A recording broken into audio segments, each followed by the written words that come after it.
Whew. Hi guys, Figure-Boi here, back with another video. I haven't just disappeared off the face of the earth. I just, like I usually say, haven't got that many pop vinyls to review at the minute, or asked to review. I've ordered a couple more recently. I'm just waiting for the other two to come, which I won't show off until obviously all of them come, because I ain't going to do individual reviews for them if they're like a set of three. I won't say what that set is, but I'll give you a clue. It's a British TV show and it's clay animation. Yeah, see if you can figure it out from that. Anyway, like I say, I'll still do the collection video even if they don't arrive in like right now, because I was just thinking of doing the collection video as it was, and then going back and doing a review on these new ones that I'm awaiting to arrive in the post. So anyway, I've decided I'm going to do a film review just to make up for the lack of uploads. And today I'll be looking at Scott Pilgrim vs. the World, which is directed by Edgar Wright, who you may know from the the Cornetto trilogy with Simon Pegg and Nick Frost, which Shaun of the Dead is probably one of my favourite films, and I definitely appreciate Edgar Wright's way of editing and making films, like cinematography wise. I just think it's clever, like these quick shots and whatever, and I don't know, just the way he does it. I don't really know how to describe it, but it's really good, and it's definitely good in this film. The problem with me is that when I watch a film on my telly in my room, I don't necessarily properly understand it or appreciate it as much until I've finished the film and then begin watching clips again on my phone. And by that point, so I'm just like, oh, I want to watch the film again, but I ain't going to waste another evening rewatching a film I've already watched like the day before. So it's almost like just watch clips on YouTube. So yeah, let me just actually tell you what the actual film it's about. Well, it's based off a comic book. I don't know the guy that wrote it. I can't remember, it might say on the back of the DVD, but yeah, I haven't read the comic, I've only seen the film. I might consider going back and looking at the comic, but it's very strange artistic style, to say the least, but the film, I'm really impressed, actually seems to stay accurate to the actual comic book from pictures I've seen and stuff like that, which impresses me. So they didn't change it too much. I'm guessing they probably changed some things. I know there's a character in it that doesn't appear in the film but appears in the book. I can't remember the name of the character. I'm not a Scott Pilgrim expert or anything like that. I can only go by the film. Yeah, that made me very happy. But bear in mind, this was created 12 years ago, back before the times of political correctness and all that stuff, which might explain why this film got away with a lot of stuff. But yeah, so yeah, the actual film basically revolves around this guy played by Michael Cera. Scott Pilgrim is the name of his character, right? Obviously the title of the character. And the girl here is Ramona Flowers, played by, I think, Mary Elizabeth Winstead? I don't know. Yeah, you probably would have thought I would have known, but not really. I think it is that.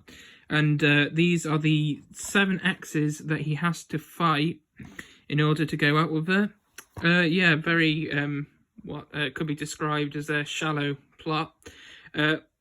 But I think it's quite funny and kind of clever to some extent, but it's, yeah, especially when he's going out with this girl on the back, who's quite younger than him, but then he sees the girl with the pink hair, and he's like, yeah, I think I'd rather get with her instead, you know, because she's, you know, slightly harder. So, yeah, and bear in mind, he's like seeing her while still going out with this guy, who is considerably younger than him.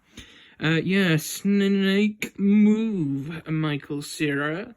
Right, so yeah, and how it works, it's that it's a bit like a video game, where for each ex he defeats, he gets coins, like literal coins. My favourite of the evil exes has got to be Matthew Patel, who was like the most badass one, but he was like the first one and got beaten in less than like 5 minutes. Yeah, it's such a shame because after that, all of them were kind of a bit lame. I mean, you have Chris Evans as one who has like body doubles, so it's almost like the idea of him having multiple versions of himself, which I thought was very interesting. You have these two Asian twins, which don't say anything, but they appear in the band Battle of the Bands bit. You've got this guy who's a vegan, so automatically has superpowers before he loses his powers after Michael Cera tricks him into having this drink that has some kind of thing in it, which obviously isn't vegan. So obviously the vegan police literally show up and basically remove his vegan powers, and basically Michael Cera finishes him off. They're called the Evil Exes because she has a girlfriend who, when I saw the post, I originally thought, wait, is that Brie Larson? No, that's not Brie Larson. Because I knew Brie Larson was in this film, and I thought she was one of the Evil Exes. But it turns out she's his evil ex, not her evil ex. So I was like, oh, okay. And then obviously the worst of the exes has got to be the one in the middle. He's the most annoying one. But yeah, a proper boss battle with the sword and everything. And he's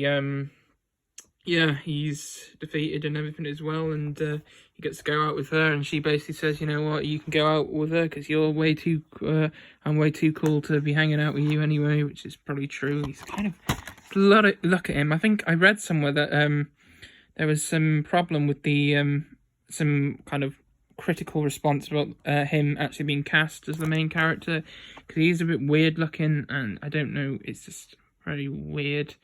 But I suppose if you've got hair like that, then you probably, I don't know. But anyway, so that's basically the plot of the film. And yeah, like I said, I might have said there's a lot of video game references, because he's part of the band called the Sex Bob-Ombs, basically. Very weird name for a band. I don't know if the band members appear anywhere on this DVD now. But yeah, he's really weird. So, I don't know if I'll watch the delete scenes anytime soon, but I keep watching the scene with Matthew Patel over and over again. I might share that in the description to this video. I mean, out of context is pretty weird, but you've got to appreciate the editing skills of this film. Just Edgar Wright really pulled this off, and this didn't even make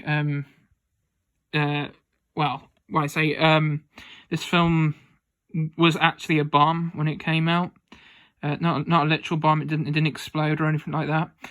But yeah, they didn't make like enough money for it. Obviously, they didn't make this more than their budget. Whatever, I don't really know how to describe it. But yeah, I may understand why. Considering I can't remember. I think it was A Tale of Awesomeness. Was that their tagline? Oh man, they could have come up with something better than that. Seriously. But yeah, that was it. I think that's all I can really say about it. Essentially, this guy wants to get with this girl, and he has to beat a ton of exes to do that.